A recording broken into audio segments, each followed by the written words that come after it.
¿qué tal amigos? Bienvenidos, ¿cómo están? Comienza Todas las Voces, el debate en la pantalla de Canal 4. Hace exactamente una semana en este espacio el clima no era distendido. Aquí había tensión, había nervios, no era para menos.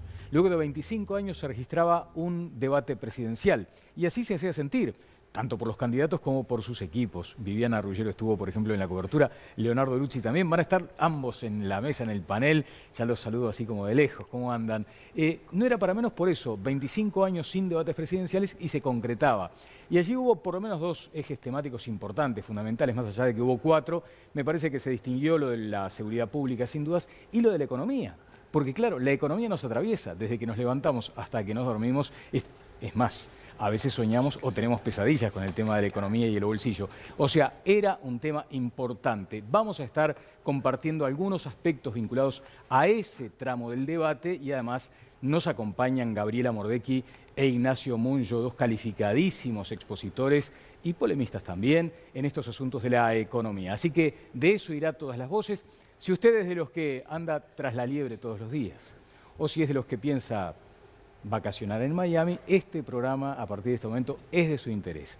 Y es más, muchas veces uno dice, bueno, hasta el que no tiene nada pide una moneda para tener algo, ¿eh? Así que la economía nos atraviesa a todos en todo momento de la vida, por eso es importante este programa. Viviana, ¿cómo te va? ¿Qué tal, Daniel? Muy buenas noches.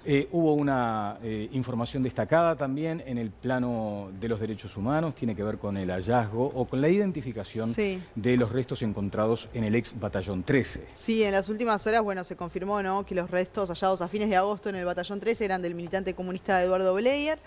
Y lo que supimos hace algunas horas nada más es que, bueno, Bleyer tuvo una muerte violenta producida por terceros en el marco de torturas y apremios físicos. Esto según las pericias forenses realizadas sobre el esqueleto.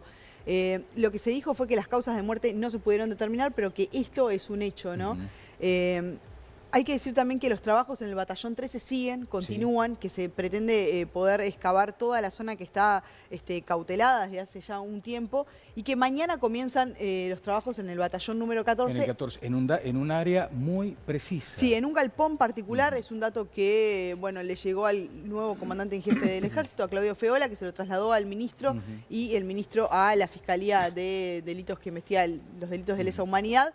Así que este es otro dato para aportar. Y también, déjame decirte, Daniel, que con la identificación de los restos de Bleyer, en Uruguay son 33 los detenidos desaparecidos por la dictadura que fueron encontrados e identificados, sin contar a los niños. Estábamos hablando recién con Gabriel de este asunto.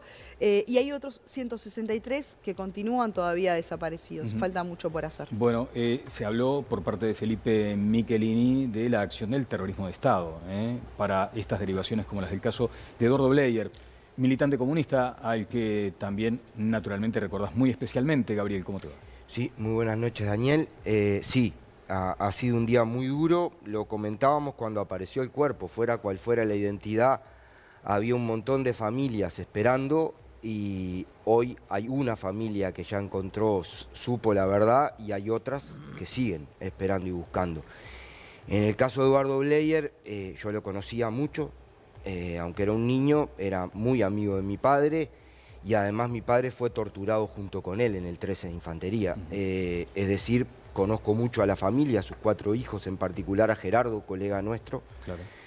Están muy impactados, obviamente, y me parece lo importante decir 2 o 3 cosas, Daniel. O sea, Eduardo Bleyer tenía 47 años cuando lo asesinaron, y fíjate que nos llevó 44 encontrarlo, casi la misma edad de la que vivió. Eduardo Bleyer era militante del Partido Comunista, había sido secretario de Finanzas del Partido Comunista y después del golpe de Estado fue secretario de Propaganda. Fue el encargado de hacer la primera carta clandestina que difundía las noticias de la lucha contra la dictadura, por eso lo persiguieron. Fue torturado así de salvaje en el 13 de Infantería y antes en la casa de Punta Gorda, que era el infierno chico, por su condición de comunista y por su condición de judío. Porque además de fascista eran nazis quienes lo torturaron y lo torturaron más, brutalmente lo torturaron. Hay testimonios desde el año 76 de que lo vieron con máscara de oxígeno, de que fue trasladado en camilla, e incluso de una cosa bestial, de que habría sido sepultado vivo para obligar a algunos de sus compañeros a pasar por encima de él en la tortura. De eso estamos hablando. Era militante del Frente Amplio, luchador por la democracia y la libertad, odontólogo, padre de 4 hijos. Y yo lo que creo es que aquí hay 2 cosas, Daniel, para terminar. Una, que creo fehacientemente a esta altura del partido que la famosa Operación Zanahoria fue otra mentira más de los fascistas, que fue una operación de inteligencia para que dejáramos de buscar. Sobre Eduardo habían dicho que su cuerpo había sido enterrado en el 14 de Infantería, no en el 13, cremado luego y echado al mar. Y acá está, como están los otros 4. Y terminar con una sola cosa, 2 cositas, Daniel, nada más. Es bravo resumir en 3 minutos 44 años de infamia, ¿no? Yo lo que digo es que la dictadura emitió órdenes de captura sobre Eduardo Bleyer años después de que sabían que lo habían matado, desde el 76 hasta el 84. Mintieron en todos los foros internacionales. Y el año pasado, el fiscal Percival pidió el procesamiento de 8 militares por torturas en el 13 de Infantería, por denuncias de más de 100 expresas y expresos políticos que fueron torturados. Encabeza esa lista, además de Babazo y de Silveira, el general Aguerrondo, hijo, que era el jefe del 13 de Infantería ahí. El general Aguerrondo supo durante 44 años que Eduardo Bleyer estaba ahí. Entonces hay que defender la verdad y la dignidad contra la mentira y la cobardía de los que siguen mintiendo hoy. Y terminar diciéndole a las familias que siguen esperando, de Miguel Mato, de Escudero, de Elena Quinteros, de los 163 que decía Viviana, que no están solos, que los vamos a seguir buscando. Nuestros respetos desde aquí a los familiares. Vamos a seguir adelante ahora con todas las voces. Recibo a Jimena Savaris. ¿Cómo te va, Jimena? ¿Qué tal, Daniel? Es un placer saludarte a ti y a nuestros espectadores también. Y ya mismo los vamos a invitar a participar del sondeo de esta noche en Twitter, @todaslasvoces4.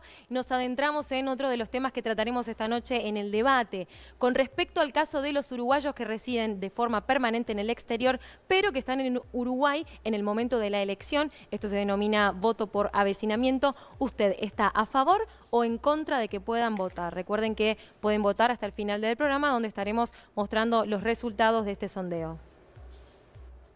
El primer bloque del debate presidencial entre Daniel Martínez y Luis Lacalle Pou fue dedicado a la economía, uno de los temas más delicados que deberá afrontar el próximo gobierno. Los candidatos tienen soluciones diferentes para abordar este desafío. Como hemos dicho, el crecimiento económico va a ser la base fundamental de la recuperación del país y a su vez la inteligencia para entender para dónde va el mundo y hacia dónde destinar los recursos que como país tenemos.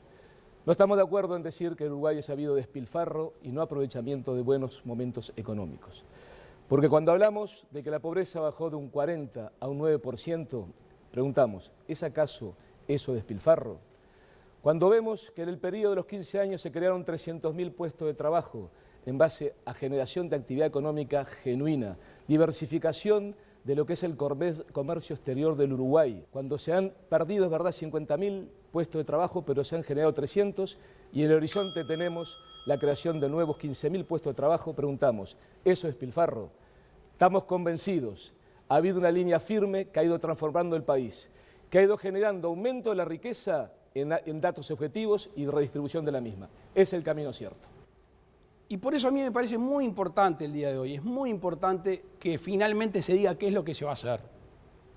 Si el Frente Amplio va a seguir la tendencia de aumento de impuestos, de aumento de tarifas, además de aumento del gasto, porque al Frente Amplio no hay plata que le alcance en términos de economía. ¿Se sigue esa tendencia o se ahorra? No hay un camino del medio. Y el ahorro es una forma de respetar los recursos que paga la gente. Por supuesto que hay que administrar responsablemente. Nosotros asumimos ante la opinión pública que no va a haber suba de impuestos. Porque si el grande está hasta acá, el mediano y el chico, el que emprende, el que trabaja, el que produce, el que comercia, el que industrializa, el que se dedica al turismo, a los servicios, ese no puede más. Bueno, y aquí cabe una pregunta, porque decíamos, el debate tuvo allí uno de los momentos más intensos. Y uno se pregunta, bueno, ¿pero hay dos modelos para salir de esto? ¿Hay dos modelos en pugna, como se señaló allí? ¿Hay tantas alternativas para salir de esta situación que va a ser sumamente complicada? Gabriela Mordecki es la directora del Instituto de Economía de la Facultad de Ciencias Económicas y de la Administración. Gabriela, buenas noches una vez más. ¿Hay dos modelos claros en este momento en pugna en el ciclo electoral? Bueno, es difícil hablar de modelos, ¿no? Porque ambos, en general, siempre cuando uno pregunta cuál es el modelo, no es que hay un modelo definido. Yo creo que lo que hay es prioridades que porque por supuesto en economía los recursos son escasos y uno tiene que priorizar cuál es el objetivo principal, hacia dónde va a dedicar. Hay acentos en todo caso. Bueno, en principio diferencias de acentos en cuanto a los objetivos a lograr, cuál primero, cuál segundo, ¿no? Digamos, eso siempre hay que priorizar. Y luego los instrumentos que se van a utilizar también, ¿no? Porque, bueno, ahora se estaba hablando del gasto público, de los impuestos, pero es difícil hablar del gasto en sí. O sea, hay que decir, bueno, ¿se gasta para qué? Claro. Hay que ahorrar de dónde. ¿Qué es lo que, de dónde vamos a ahorrar? ¿Qué objetivo se va a dejar en segundo lugar para lograr este ahorro? Porque hablar, en términos generales, sí, vamos a ser más eficientes, eso todos estamos de acuerdo. Claro, el asunto es cómo le impacta a la gente que gane uno u otro, por eso de los acentos. O sea, ¿qué es lo que allí la gente debe decodificar a la hora de votar? Porque en definitiva eso también deberá ser considerado. Ignacio Munyo, ¿cómo te va una vez más? Buenas noches a ti. Y la pregunta, ¿no? Vos ves que hay dos modelos en pugna y ves que hay acentos tan distintos como para buscar una solución tan diferente de ajuste habrá. Yo creo que lo que hay que ser conscientes todos los uruguayos es que para mantener el nivel de vida que ha mejorado tanto en estos años, para mantener el nivel de ingresos y los salarios que han crecido, la situación actual no es sostenible. O sea, hay que hacer algo diferente. No se puede seguir con la situación de los últimos 5 años en los que se hicieron algunos esfuerzos pero no fueron suficientes. Y para que se entienda bien cuál es la variable que explica que esto no puede ser sostenible, es el nivel de deuda que tiene el país. La deuda del Uruguay, que asciende aproximadamente hacia fin de este año, va a terminar en torno del 70% del PBI. Si no se hace nada, si la economía sigue teniendo el nivel de déficit fiscal de cerca del 5% del PBI que tiene hoy, y si la actividad económica no repunta, se mantiene estancada como está ahora, la deuda llega en los próximos 4 o 5 años a niveles de arriba del 90% del PBI, que son niveles de preocupación enorme, porque son difíciles de pagar. Es lo que nos pasó en los principios de los 80, en el 2003 y lo que está pasando en la Argentina, que tiene niveles de deuda del 90%. ¿De qué se habla todos los días en Argentina? De la reestructuración de la deuda, que a la uruguaya, que a la ucraniana, que a la que sea, pero porque están en niveles que el país no los puede pagar de manera tolerable para la sociedad. Entonces, para evitar eso, si seguimos con el piloto automático, vamos a ir hacia eso. Bueno, para evitarlo hay que hacer cosas, y son todas complicadas. Ese es el punto, son todas complicadas, habrá que ver cuál es la idea que tiene el piloto que al final tome el timón. Mi pregunta, porque ustedes además tienen un altísimo vuelo intelectual, técnico, ni qué hablar, pero de pronto caer en la sencilla, es decir, nos vamos a tener que ajustar el cinturón. ¿Cuánto? A partir del próximo gobierno, dependiendo además de quién gane. Me gustaría que fuéramos luego a ese énfasis. Conrado, ¿cómo te va? ¿Qué tal, Daniel? ¿Cómo estás? ¿Esto del ajuste del cinturón te gusta o no? A ver... Porque es la figura más conocida, ¿viste? Yo digo porque a esta hora de la noche, si nos metemos muy arriba... El único marco para analizar estas cosas es mirar las tendencias, no los resultados. Porque los resultados lo que nos dice es qué pasó luego de que ocurrieron cosas en las cuales algunas teníamos control y otras no. Por ejemplo, la estrategia histórica del Uruguay a partir del año 1985 de insertarse internacionalmente con apertura, que ya venía con descensos de los aranceles. Para que tengan una idea, cuando asume el gobierno de Sanguinetti en el 85, los aranceles tenían casos de 120%. Bueno, el Uruguay se insertó internacionalmente hacia la apertura. El gasto público era mucho más pequeño que ahora. Aún así, cuando terminó ese gobierno, se había adoptado una regla constitucional que determinó que se subía 2 puntos sobre el producto el déficit. Y el gobierno del doctor Sanguinetti en el final había puesto el pie en el acelerador, seguramente con algunas consideraciones políticas, y el país tenía 6% más 2, 8% de déficit. La única solución para bajar eso era poner impuestos y bajar gastos.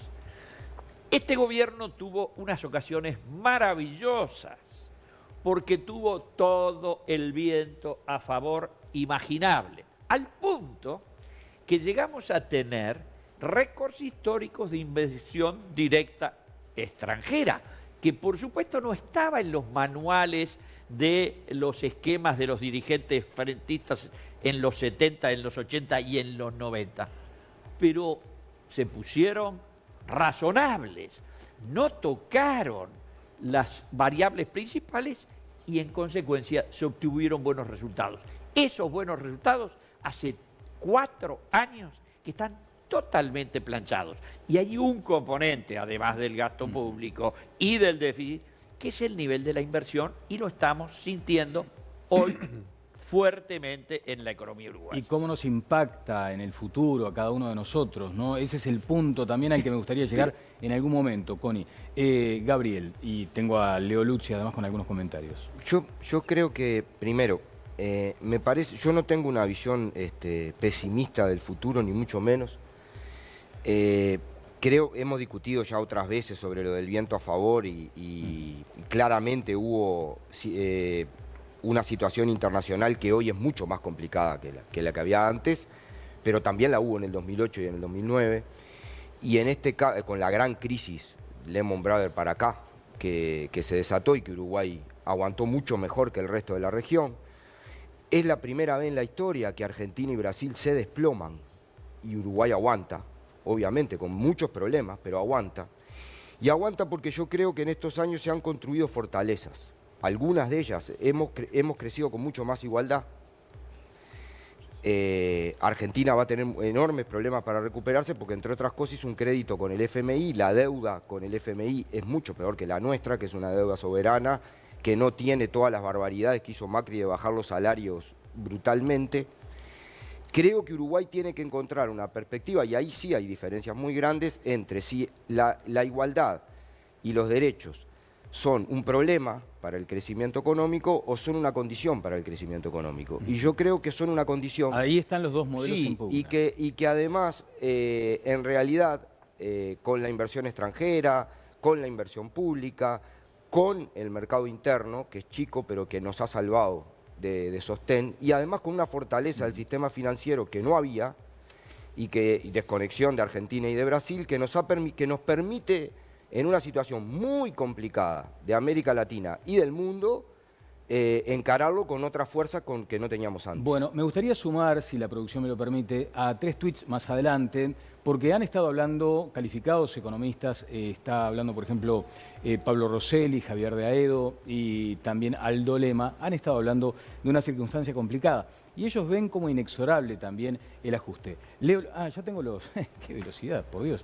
Javier de Aedo, ¿qué dice Javier de Aedo? Por ejemplo, en Uruguay debemos estar preparados para transitar desde el mes próximo por 1 a 2 años muy complicados en Argentina, con fuerte inestabilidad cambiaria y más recesión. Se habla de ese canal de contagio superado que es el financiero, pero tenemos el turismo a la vuelta de la esquina y el pronóstico allí es bastante sombrío.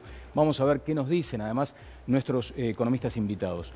Pablo Rosselli dice, caída sistemática del empleo, pauta que salario real está por encima de su nivel de equilibrio. ¿Qué es esto en lenguaje más llano, ¿no? ¿Qué significa esto de pauta que el salario real está por encima de su nivel de equilibrio? Bueno, ¿cuál es el nivel de equilibrio? ¿Cómo vamos a hacer con los asalariados? Contracara, dice Rosselli, de falta de competitividad. Próximo gobierno deberá introducir cambios al funcionamiento de consejos de salarios si quiere reactivar el empleo. Estamos tocando ese tema de altísima sensibilidad, el de los consejos de salarios. Y había pedido también el de Aldo Lema. Aquí está el de Aldo. En el trimestre junio-agosto se perdieron, vean esta cifra, ¿no? Porque a veces pasa como un número más y sin embargo es impactante. Junio-agosto, 18.000 puestos de trabajo respecto a igual periodo de 2018, lo que representa una caída del 1,1% en número de ocupados. Es esa gente que también no solo, en fin, tiene dificultades económicas, sino que no tiene directamente empleo. Leonardo Lucci, y vuelvo con los invitados. ¿Cómo te va, Leo? Bien, gracias. Mira, yo quería hacer solo 2 comentarios y capaz que con un enfoque un poquito más político, porque los expertos los tenemos acá. A mí me parece que sí que hay dos modelos políticos donde la gente va a tener que decidir. Y el asunto es hacia dónde se apunta, si votás a uno o si votás a otro. ¿Qué es lo que dice, si se quiere, la derecha, la oposición en este caso? Hay que ayudar más al empresariado, que es el que da empleo. Y es absolutamente lógico lo que están diciendo. ¿Qué es lo que dice el Frente Amplio, Daniel Martínez con su gente? Esperemos el crecimiento de la economía, ¿pero para qué? Para ayudar al que viene rezagado, el que viene atrás y que lo ha ayudado realmente. Por eso que la gente me parece que va a votar por la microeconomía. Viste que siempre van a hablar aquí del ajuste fiscal que habrá que hacer o no, el déficit fiscal casi en 5%, pero la gente vota por lo más de entre casa. ¿Tengo que cortar el TV cable o no? ¿Puedo llegar a fin de mes a comer o no? Y ahí me parece donde el votante se va a inclinar por uno o por otro. Ajá. Bueno, me voy con Jimena Savaris, luego una pausa y vendré con Mordecki y Munjo a los comentarios y también a hablar sobre estos tweets de los economistas que estábamos mencionando. Adelante. Sí, Daniel. Te cuento que opiniones distintas siempre hay, pero si hablamos de salud bucal, te recomendamos la clínica más completa del país. Clínica Odontológica Montevideo Miodent. Encontralos en Chaná 2384, esquina Boulevard Artigas, o agenda una consulta por WhatsApp al 092-271-227. Y tengo otra recomendación para hacerles, porque Punta Tracking es líder en rastreo satelital de vehículos de todo tipo. Autos, motos, camiones, camionetas, maquinaria agrícola, taxis, ambulancias e inclusive bicicletas. Con Punta Tracking, el mismo cliente rastrea y sigue a sus vehículos desde su computadora o desde su teléfono celular. Punta Tracking, monitoreo satelital de vehículos, control en tiempo real desde su celular o PC. Punta Tracking, homologado por el Ministerio de Transporte y Obras Públicas. Punta Tracking, 0800 8284. Bueno, en el glosario de la economía está esa relación deuda-producto, devaluación, tipo de cambio, y podríamos seguir mencionando. Lo que dijo Leo Lucci es fundamental. O sea, la gente va a empezar a pensar en cuál es la consecuencia directa que tiene su voto sobre su futuro económico, aquel futuro económico del bolsillito, de la comida, del TV cable, en fin. Vamos a la pausa, venimos con los economistas invitados, con el panel y con los comentarios en Twitter.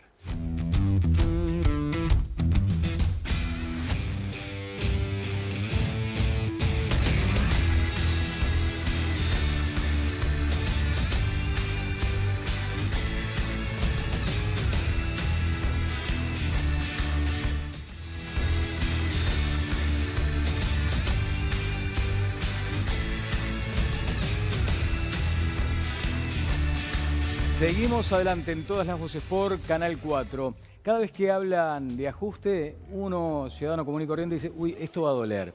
Y es como cuando te dicen, por ejemplo, mira, tenés que vacunarte porque te va a hacer bien. El asunto es cuando uno llega al vacunatorio y ve el tamaño de la jeringa. Si es una jeringuita más o menos razonable, bueno, en fin, ahora hay jeringas que duelen bastante, ¿no? ¿Hay algo de eso, Gabriela? Bueno, puede ser. Igual antes quería comentar unas cosas que había dicho Connie. Claro, a ver. Primero, con respecto a la apertura comercial que tuvo el país, yo creo que hay básicamente, después del 85, ¿no? Como él lo mencionó, hay 2 etapas. Están los 90, donde junto con el Mercosur y las políticas de estabilización que los 3 países lograron, tuvimos el país como que se vuelca, sobre todo Argentina, Brasil, donde casi representan el 50% del comercio exterior de Uruguay, y luego de la crisis y del 2002, a partir de ahí la economía comenzó, o sea, Argentina y Brasil bajan su importancia, sobre todo Argentina, y es importante justamente en este momento, tú lo mencionabas antes, pero Uruguay se ha diversificado muchísimo, exportamos a más de 100 destinos. Claro, hay algunos que son, China pasó a ser uno de los principales, pero también tenemos exportaciones a países de África, Europa, otros países de América Latina, etcétera, ¿no? O sea que eso me parece que es un punto importante a tener en cuenta en, digamos, que cambia. Pero la estrategia de apertura del Uruguay, estoy de acuerdo, bueno, pero Gabriela, cambió. sí. La estrategia del Uruguay lo que pasa es que venía con una estructura muy focalizada en dos instrumentos que venían desde los 70, que se llamaba el cauce y el PEC. Claro, el PEC con el Brasil, y lo que se hizo fue insertémonos antes de que Argentina y Brasil abran sus economías, porque son aún mucho más cerrados que el Uruguay, claro. Pero entonces igual siempre fuimos en la dirección de participar en el mundo. Claro, pero eso, digamos, cambió el sesgo en los últimos años y las empresas uruguayas aprendieron, digamos, a insertarse en forma mucho más... Y otro punto que quería comentar era lo que comentaba sobre la inversión. El porcentaje de inversión sobre PIB, que es como, digamos, la mejor forma que tenemos de ver si invertimos mucho o poco. ¿La inversión en general o solo el extranjero? No, la inversión en general, lo que se llama formación bruta de capital fijo, ¿no? Es la inversión total sobre el PIB. Está ahora más o menos en 16% y llegó al 22%. Sin embargo, hay que tener en cuenta que 16% es el máximo que se había llegado en el ciclo expansivo anterior de los años 90. Entonces, Uruguay siempre tuvo una tasa muy baja de inversión que logró revertirse digamos, con el fuerte crecimiento y que seguramente con las nuevas inversiones que vienen va a volver a aumentar. Pero digamos, es cierto que cayó, pero estamos en un nivel... También estoy de acuerdo, mucho, Gabriela. Bueno, también estoy de acuerdo. Pero lo que ocurrió, y ahí inclusive había algún aporte que había hecho Ariel Dabrié hace 30 años en materia de análisis de por qué el Uruguay vivía con 10, 11, 12 de tasa de inversión. El gobierno del año 90 inició programas en acuerdo con organismos internacionales como fue el Banco Mundial y el BID, que enfocaron a superar las trabas que había a la adecuada canalización de las inversiones, con resultados fantásticos que, entre otras cosas, incluyó hacer la reforma de la Seguridad Social del año 96, que permitió despejar uno de los componentes más tremendos de restricción de las posibilidades de largo plazo. No dejen de pero el economista sabe mucho más no que dejen de responderme el dolor de la vacuna, pero Nacho, sobre este punto. A ver, yo creo que lo que estamos viendo en esta discusión y a lo largo de la campaña, estamos discutiendo el pasado cuando hay que concentrarse en el futuro. O sea, yo creo que Uruguay tiene un problema mirando para adelante, más allá de cómo se hizo, si se hizo mejor en estos últimos 15 años que en los 15 anteriores. A mí no me interesa eso.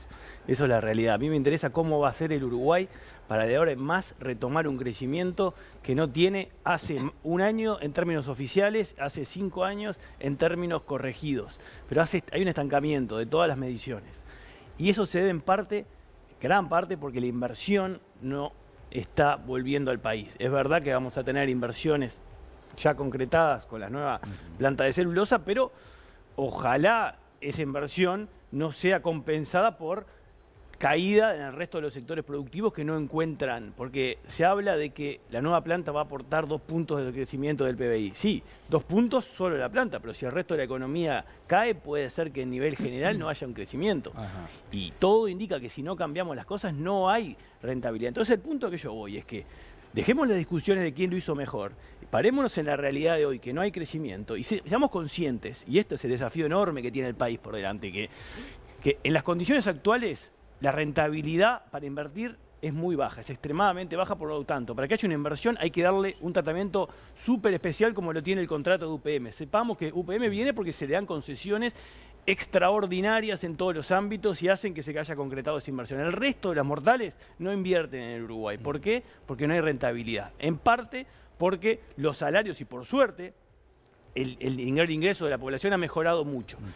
Pero el desafío que tiene Uruguay es sostener esto y que sigan creciendo, porque siguen siendo bajos. Entonces, la única forma que se puede, y acá no hay 2 modelos, discrepo que haya 2 modelos. No hay acá 2 modelos el para modelo, vos. En no hay este 2 modelos. ciclo electoral tampoco.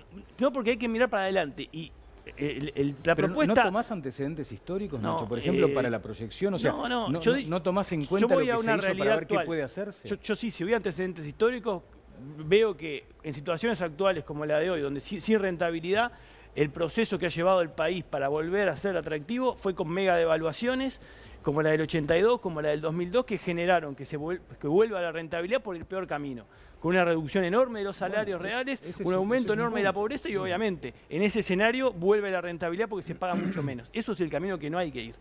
Pero para mí, por ese camino... había dos modelos para mí?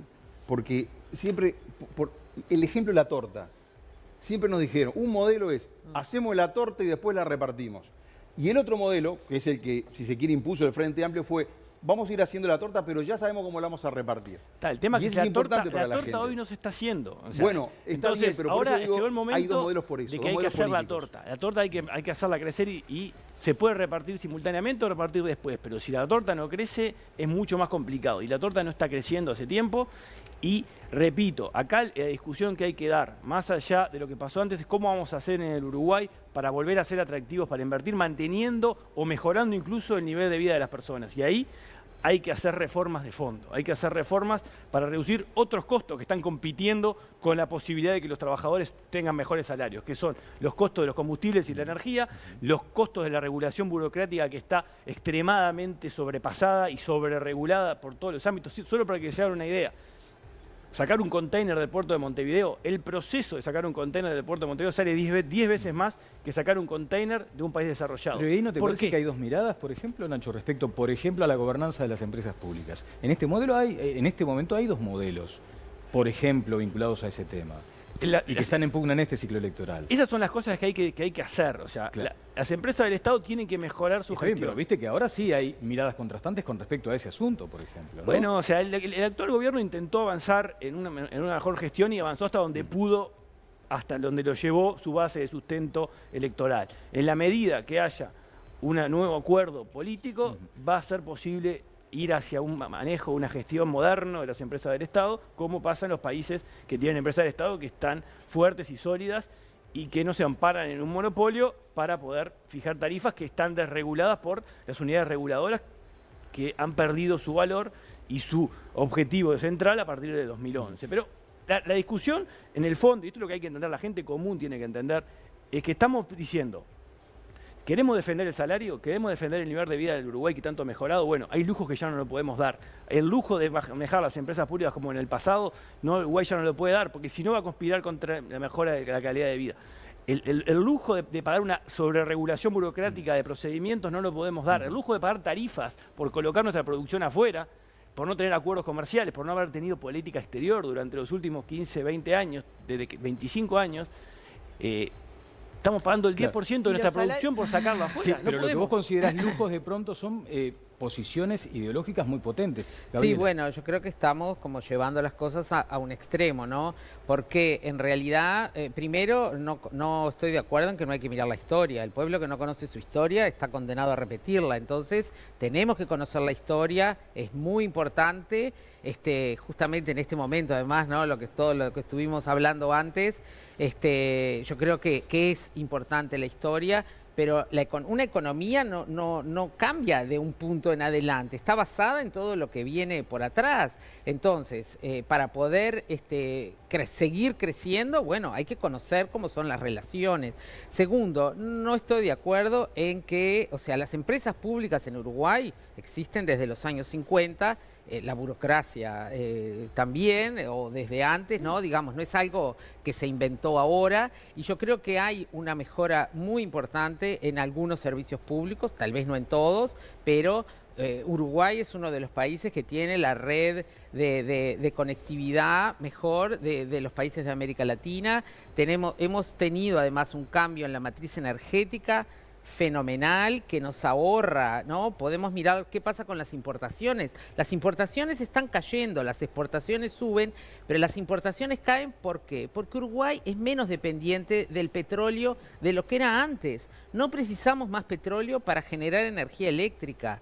y las tarifas, si uno las mira en términos reales, han descendido en los últimos años, año tras año, todas las tarifas, sin excepción. Si uno hace simplemente tomar el trabajo de ver cuánto valen las tarifas y cuánto evolucionó el índice de precios, las tarifas han ido cayendo. Por supuesto, seguimos teniendo problemas. Bueno, sí, la economía no es que va a mejorar de un momento para otro, pero culpar a las empresas públicas y los monopolios públicos, que además tienen una razón económica de existir, ¿no? Porque, bueno, un país pequeño no puede tener una red de eléctrica que esté en competencia. ¿Quién va a invertir?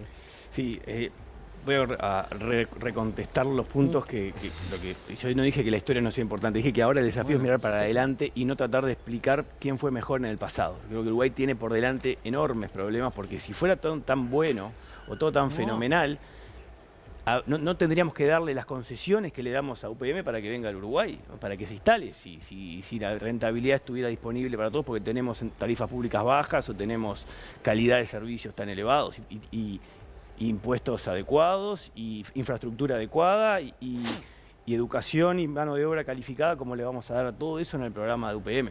Entonces, lo que yo digo es que en las condiciones actuales estén por debajo de la inflación las tarifas públicas en los últimos años no es relevante desde el punto de vista de cómo se mira la ecuación. Acá lo que importa es si los costos de las empresas públicas fueron adecuados y si esos precios acompañaron a los costos y a pesar de que estén por debajo del IPC, de que hayan subido menos que los alimentos, que los otros bienes que están en la canasta de consumo del Uruguay. Es irrelevante, porque lo que importa es cuál es la proporción del costo que hoy representa contra nuestros competidores. Gracias, Nacho. Después sigo contigo, porque además quiero que la gente también exprese sus opiniones, lo están haciendo a través de Twitter, y hubo un sondeo de Opción Consultores que revela cuál es la sensación que tiene la gente respecto a la economía. Viviana Ruggiero también tiene alguna cuestión vinculada a los invitados.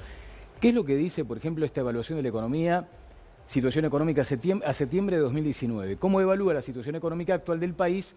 Y allí están esos datos. Un 24%, acá tengo medio desfasado el numerito, allí está, un 21% considera que es muy buena, ¿no? Después tenemos un 34% buena, a ver si me ayudan, ni buena ni mala, tenemos un... A ver, vamos a corregir esto porque como tengo la pantalla dividida en... No, a ver, déjame. Muy buena, un 21%. Buena, un 1%. Ni buena ni mala, un 34%. Mala, un 34%. Muy mala, un 9%. No sabe, no contesta, hay allí un número residual. Estaba dividida la pantalla, era imposible leerlo. Bueno, esto es lo que dice Opción, sobre un total de 807 encuestados. Y después tenemos la evaluación de contexto, lo que dice muchas veces Rafael Porsekansky, ¿no? La foto y la película. Y allí se advierte, por ejemplo, que ha evolucionado al alza aquella cantidad de gente que dice que la economía hoy es muy buena, se ubica en un 22%, ni buena ni mala, allí ha oscilado, pero ahora ha tenido una caída que lo instala en el 34%, mala y muy mala. Ha tenido también un descenso, empezamos en una serie en marzo de 2019 con un 48%, septiembre de 2019 un 43%. Viviana, querías hacer un apunte. Hay un tema en el que están de acuerdo todos los candidatos a la presidencia, pero que nadie dice cómo hacerlo, ¿no? Y es la reforma de la seguridad social, que es la gran reforma que van a tener que encarar el próximo gobierno. Y sin embargo no está sobre la mesa cómo hacerlo, ¿no? Entonces eso no lo sabemos. Y después me gustaría plantearle a los invitados, bueno, ¿es viable efectivamente equilibrar las cuentas sin un ajuste fiscal y sin un ajuste de tarifas?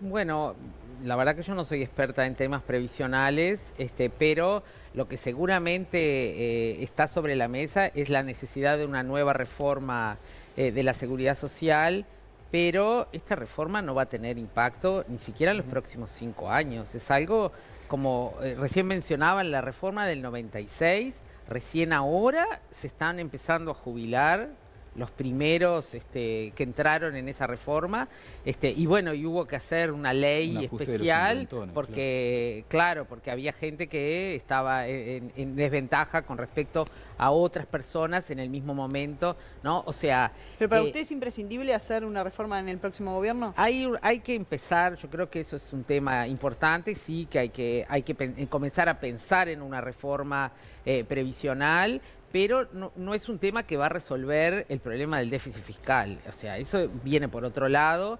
El déficit fiscal tiene como uno de los puntos, digamos, lo que sucede si uno mira la estructura del gasto público. Las pasividades tienen un peso muy grande en Uruguay. Además, el ajuste de las pasividades, recién se estaba hablando del salario, ¿no? El crecimiento del salario real. Bueno, las pasividades se ajustan por el índice medio del salario. Por lo tanto, durante todo este periodo siguieron creciendo muy por encima de la inflación y con la economía, claro, que dejó de crecer, bueno, el peso de eso se vuelve mucho más fuerte. Sin embargo, esa parte no se puede reformar, porque eso está en la Constitución, cómo se van a ajustar los salarios. Una forma, claro, si dejas de ajustar los salarios, si los salarios empiezan a aumentar por debajo de la inflación, las jubilaciones también lo van a hacer, ¿no? Esa es, ¿no? Alguien lo mencionaba recién en Argentina, es el camino que han tomado, es el camino, digamos, que se tomó en la crisis de 2002. Provocando una fenomenal crisis social, por otra parte. Claro, pero no estamos en esa situación, no estamos para nada cerca de eso.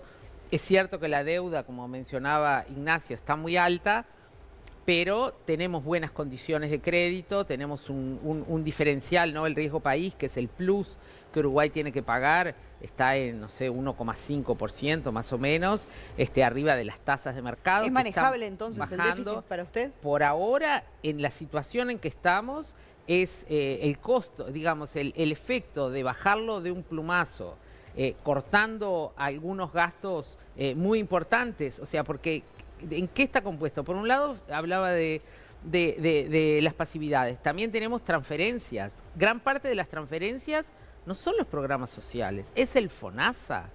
El FONASA le cuesta, que ha mejorado enormemente el acceso a la salud de la población en Uruguay, tiene un costo importante que el gobierno está subsidiando. Entonces, cortar los gastos es cortar, digamos, prestaciones que han mejorado muchísimo, pero que, bueno, tienen un costo social. Y sobre la segunda muy parte grande de la pregunta de Viviana, ¿habrá ajuste sí o no? Bueno, ¿y cuánto dolerá? ¿Dolerá? Seguramente. ¿Cuánto? Sí, primero, un punto, yo creo que y comparto con lo que dice Gabriela, que la reforma de la Seguridad Social no es la gran reforma del próximo gobierno, no debería serlo.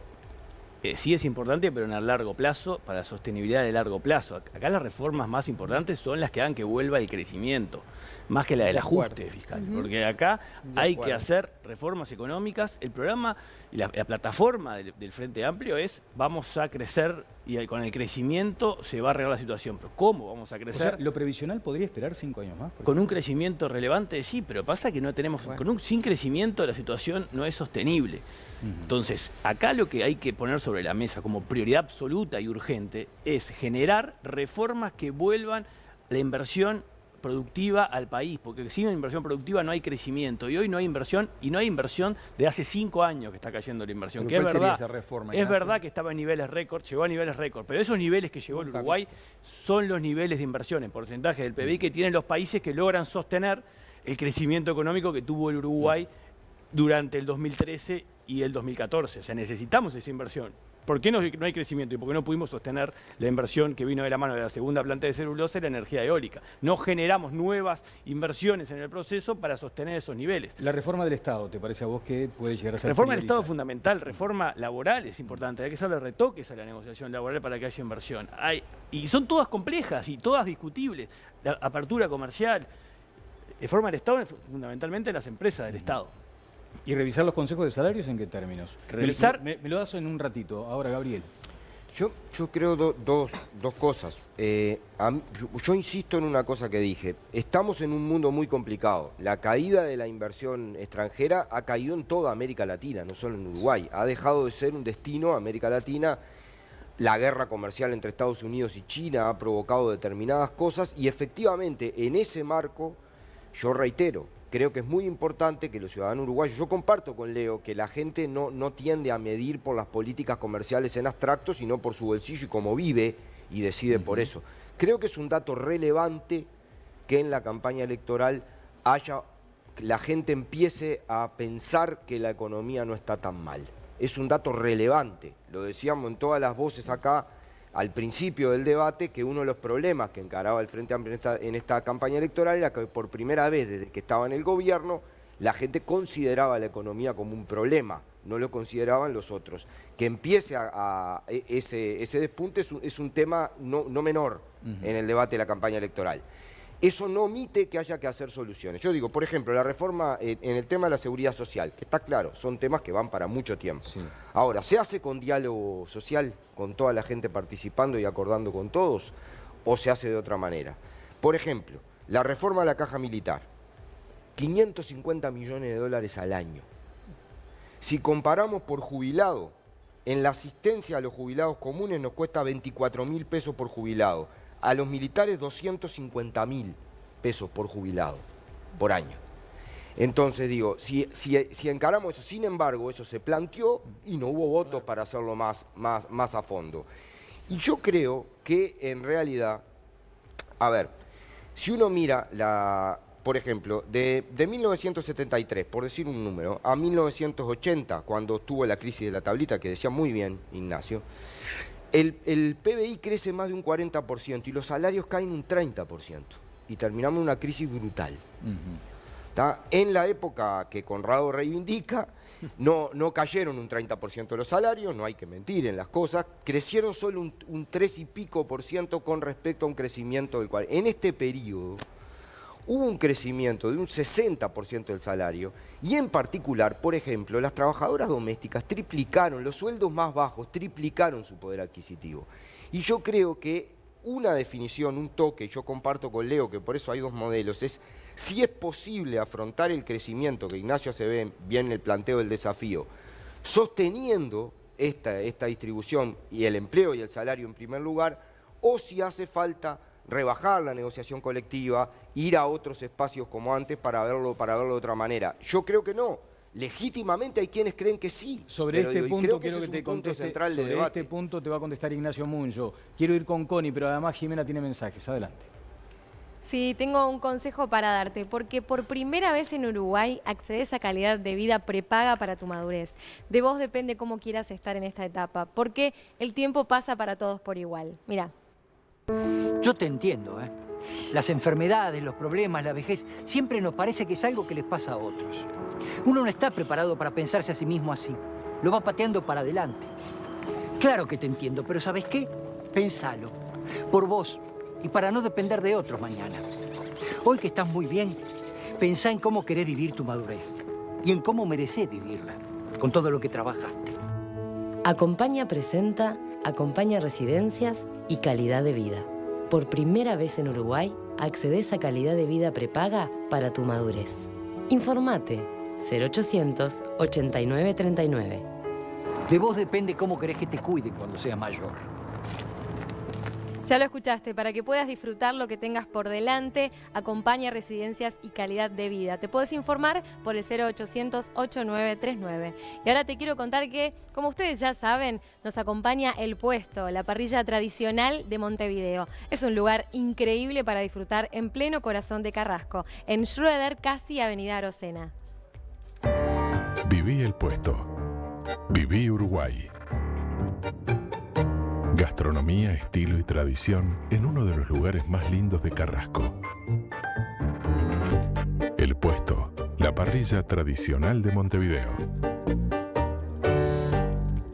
La mejor parrilla de Montevideo te la recomendamos nosotros. Y ahora sí quiero compartirles algunos de los mensajes que estamos recibiendo vía Twitter. Por aquí nos dice Javier: según Jaime Ross, uruguayo, ¿dónde fuimos a parar? Ahora no corre más. Queremos y pensamos que es fácil crecer y distribuir. Nos miramos el ombligo y no podemos ver cómo está América Latina. No se valora lo logrado por todos. Inconformistas, nos decía por aquí Franco. Dada la caída de la actividad económica y la alta carga impositiva que ya hay, le toca al sector público ajustarse. No pueden apretar más al sector privado porque es el que paga toda la fiesta. Eran algunos de los mensajes que ustedes nos enviaban en nuestras redes sociales. Bueno, ese es el punto. Yo creo que tengo más confianza en juntarme con unos amigos en el puesto allá y que me respondan lo que estoy preguntando desde hoy. ¿Cuánto va a doler el jeringazo? ¿Y quién paga? Alguien decía allí, ¿no? ¿Quién paga el ajuste? ¿El sector privado? ¿El sector? ¿Ajuste habrá? ¿Quién lo paga? Bueno, vamos a seguir hablando de esto luego de la pausa. Munyo le va a responder a Masarovich, también aquí en Todas las Voces.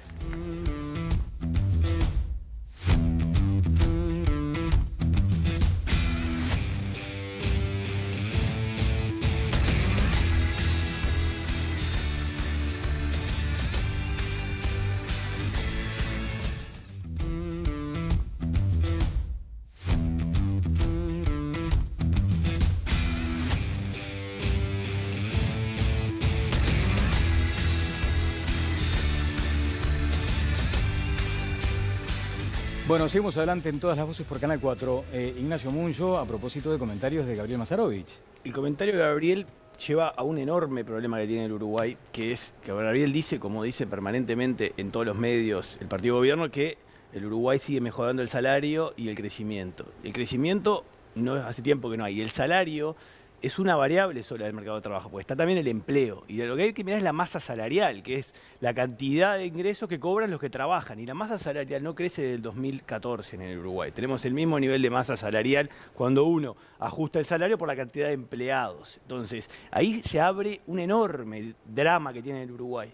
Porque yo hoy decía que tenemos que lograr, como sea, atraer nueva inversión para poder impulsar un nuevo crecimiento. Lamentablemente, lo que va a pasar es que esa nueva inversión no va a contratar a la misma cantidad de trabajadores que contrataba hace 5 años. Y los que va a contratar va a ser con unos requerimientos de capacitación que la mayoría, y esto lo estudiamos a fondo nosotros, la mayoría de los puestos de trabajo que se han perdido eran niveles de capacitación fácilmente automatizables con la tecnología que hoy está disponible. Por lo tanto, ya estamos teniendo y se va a acentuar en los próximos años un drama social en donde la nueva inversión va a venir a buscar empleos de una capacitación a la cual nuestra mayor parte de la población no está preparada y no va a mirar para el costado a una masa de personas que hoy están buscando trabajo y van a seguir buscando y va a ser difícil emplear. Entonces ahí es donde vamos a tener, que ya estamos teniendo un enorme problema, que es una herencia, esta sí que es una herencia maldita que tiene el Uruguay, de haber tenido por 30 años un sistema educativo que no nos ha formado a las nuevas generaciones para tener la capacidad para poder ser empleables en el mundo actual. Eso para mí es realmente un drama que tenemos por delante y lo quiero dejar planteado porque hay que saber lo que tenemos por delante. Yo creo que estamos entrando en el corazón del debate, justamente. Creo que es por ahí. Me parece, justamente, uno de los temas es, ha crecido, la economía ha crecido, se ha repartido mejor, pero todavía en el Uruguay tenemos niveles de concentración de riqueza y de concentración del ingreso enormes. Es más, en algunos casos todavía no hemos logrado recuperar lo que hizo caer dramáticamente la dictadura, que fue una operación económica de concentración de la riqueza salvaje. Por eso mismo creo que hay que insistir en el crecimiento con distribución. Yo creo lo que dice Ignacio, pero tengo la conclusión contraria. Y me parece que en este periodo... Allí estás identificando un sector que debería pagar parte del ajuste, entonces. Yo creo que sí. Yo creo, por ejemplo, el desafío tecnológico es clarísimo. El problema es si uno, con políticas públicas, con políticas educativas, que yo creo que en eso ha jugado... Hay una proyección, por ejemplo, de la UTU y de la UTEC muy fuertes en ese sentido. Yo contaba la experiencia el otro día, cuando acá se hizo la primera planta de Bosnia y la desulfurizadora, no había soldadores. Tenían que venir del exterior, no había especializados. Se hizo un trabajo de formación en obra y hoy todos los soldadores de las grandes obras, de las grandes cosas, son uruguayos. Para decir un ejemplo, creo que hay que insistir sobre eso mucho y se había perdido eso, pero que hay un esfuerzo grande ahí. Yo lo que creo es que el problema en la tecnología es adaptar el Uruguay, abrir el Uruguay al cambio tecnológico sin ningún lugar a dudas. No soy ludista de los que rompían las máquinas, pero creo que el problema es que ese cambio tecnológico no deje nadie atrás. Es cómo tenemos esa discusión. Creo que no vamos a salir de este berenjenal claramente en el debate.